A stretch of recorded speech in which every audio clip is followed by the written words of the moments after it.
Greetings, fellow dungeon delvers, and welcome to Dorans and Dragons, where we work together to come up with Dungeons and Dragons 5th edition builds for your favorite League of Legends champions. Today we're building Yuumi, the magical cat. Yuumi is a simple character with a simple backstory. She's a magical cat from Bandle City, who was the familiar of a powerful Ural enchantress named Nora.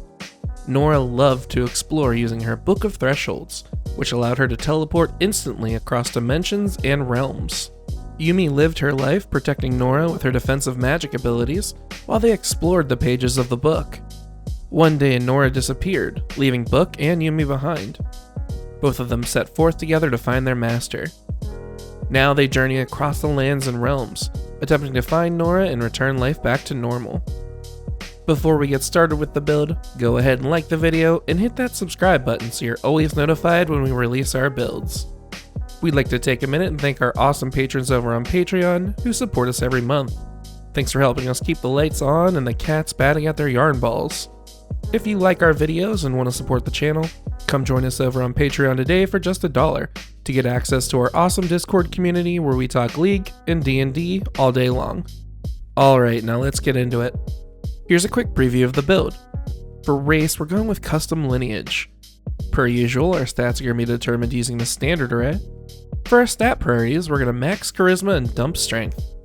We do have a multi-class requirement of 13 in charisma. Our leveling path is going to be levels 1 through 4 in Warlock. We'll jump over to Bard for 3 levels, and then we'll finish the build as a Warlock. Yuumi's passive, Bop and Block, will come from Heroism. Our Q, Prowling Projectile, is going to come from Eldritch Blast. Her W, You and Me, will come from the Genie's Vessel. Our E, Zoomies, will come from Mantle of Inspiration. And finally we get our ultimate final chapter from Hypnotic Pattern and Psychic Scream. For race, we're going with custom lineage, so we can make her the magical cat that she is.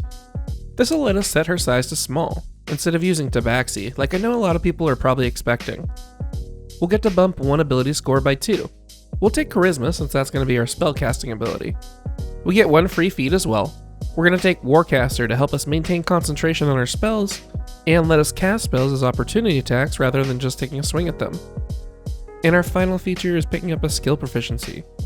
We'll take Intimidation, although this comes from sheer irritation rather than a threatening presence. For background, we're going with Far Traveler, since she roams the land searching for Nora with the help of Book. Far Travelers have proficiency with Insight and Perception, and gain the All Eyes on You feature. This is going to draw everyone's attention onto you wherever you go, which you can use as leverage to get things you want or go places you can't normally go. Some people just love cats, I guess. For stats, we're going with the balance Yuumi has by staying on that book at all times with the standard array. Roll if you want to, just keep at least a 13 in charisma for multi-classing purposes. We're opening with charisma because of her charming nature and because it's our spellcasting ability. We'll take wisdom after that for our knowledge gained throughout the journey, then intelligence because she may be silly but she is quick-witted. Dexterity after that because she is nimble as well, even without buying boots. We'll have an average constitution as a squishy support, and we'll dump strength. Alrighty, since we have no equipment needs for the build, we'll jump right into the class level breakdown with some levels in Warlock. Warlocks have a D8 hit die and give us proficiency with light armor and simple weapons. We'll also pick up some of our knowledge with proficiency in Arcana and History. First level Warlocks choose their patron to form a bond with, and we're going to bond with Book as a Genie Warlock. We're going to stretch it a bit here and act as if Book's sentience is really a Genie trapped in the pages. Genie Warlocks get an expanded list of spells and the Genie's Vessel feature. Genie's Vessel is going to give us a tiny object, which is going to be Book for now. While we touch the vessel, we can use 2 abilities. Bottled Respite is going to let us enter the vessel, which contains an extra dimensional space. You can hide inside for time equal to twice your proficiency bonus in hours. Once you do so though, you can't pop back inside until after you finish a long rest. The other feature we can use is Genie's Wrath, letting us add damage equal to our proficiency bonus once per turn when we hit with an attack roll. Since we're going Genie, that damage is going to be Thunder. Speaking of attack rolls, let's talk about our cantrip that we're going to use as our Q, Eldritch Blast. You're going to fire off a ball of energy and roll a spell attack roll that deals 1d10 force damage if it hits. Next level, we're going to enhance this a bit, so sit tight. Second level Warlocks gain Eldritch Invocations, which are mainly comprised of passive abilities to make up for our atrocious spell slot situation. We only have 3 important invocations for this build. I'm going to break them down here, even though we can't get Ascended Step until level 9. First, we'll get the slow on our Q with Lance of Lethargy. This is going to let you reduce a creature's speed by 10 feet once per turn when you hit them with your Eldritch Blast. Next, we'll get a little AP on our Q with Agonizing Blast, which is going to add your Charisma mod and damage to each bolt of your Q. And finally, at level 9, we'll get Ascended Step, which will be how we float around on Book. Ascended Step lets you cast Levitate on yourself at will. No spell slots or material components needed. Level 3 Warlocks gain a boon from their patron. We're going with Pact of the Tome, which will be an even bigger version of Book. It'll give us 3 new cantrips to choose from, and open up a plethora of new Eldritch Invocations to choose from, so take a gander. 4th level Warlocks gain the first ability score improvement of the build. As always, we're going to lay them all out here for you, so you can choose for yourself along the way. At Warlock 4, we're going to pick up some range and the ability to slide past minions and some cover with Spell Sniper. Spell Sniper doubles the range of our attack roll spells, lets those attack rolls ignore half and 3/4 cover, and we'll get a free cantrip on top of that. At Warlock 8, we'll round off our odd Charisma and Intelligence scores, and at Warlock 12, we'll max our Charisma with 2 points. And finally, at Warlock 16, we'll bump our Dex mod a point for some higher initiative and a bump to our AC.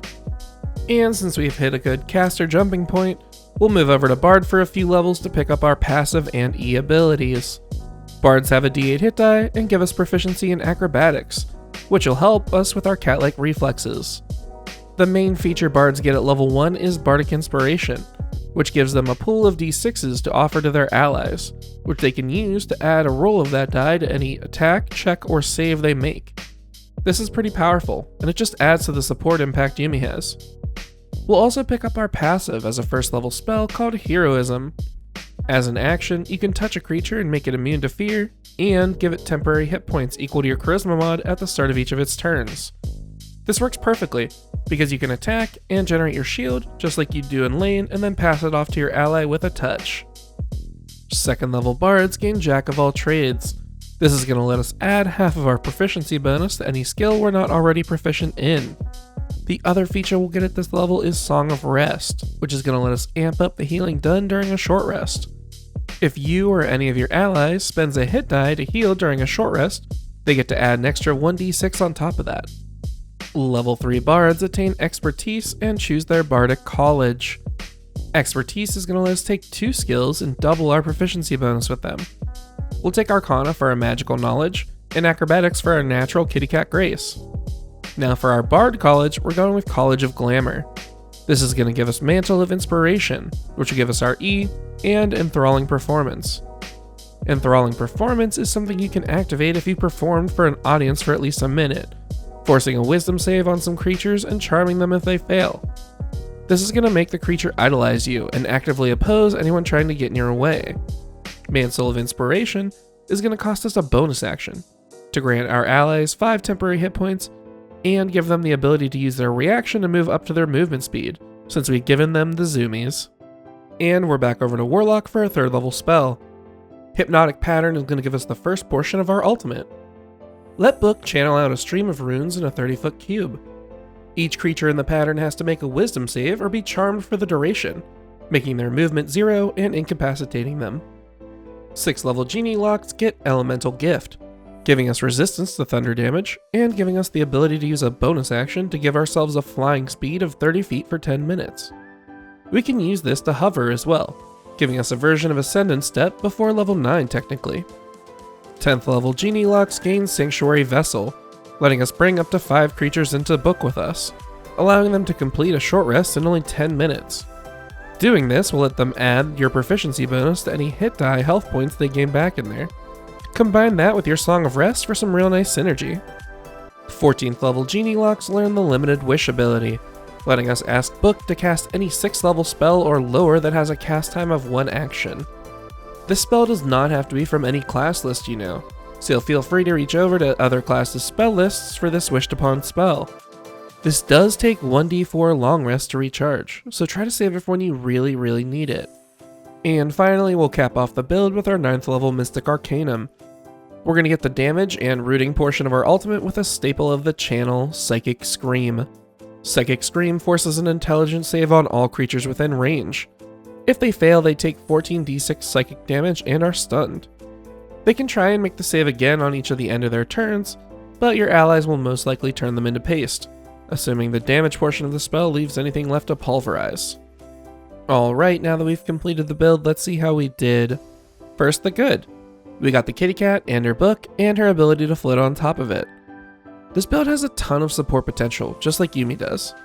We also have a surprising amount of damage, thanks to Eldritch Blast and Warlock shenanigans. Now the bad. The main con to this build is that we can't tether ourselves to our allies and exist safely among them. That's a flaw of D&D though, nothing we can do about it. Other than that though, we're obviously very squishy, and if someone manages to get up close to us, we're gonna have a bad time. So what'd you think? I've included a link to this build via D&D Beyond in the description below, as well as Amazon links to the books used in this build. If you enjoy this type of content, please consider supporting us on Patreon. We have a few awesome rewards, and you get access to our great Discord community. We plan on churning out one League Champion build every week. Thanks for watching, and hopefully we'll catch you on the Rift, or in the Forgotten Realms.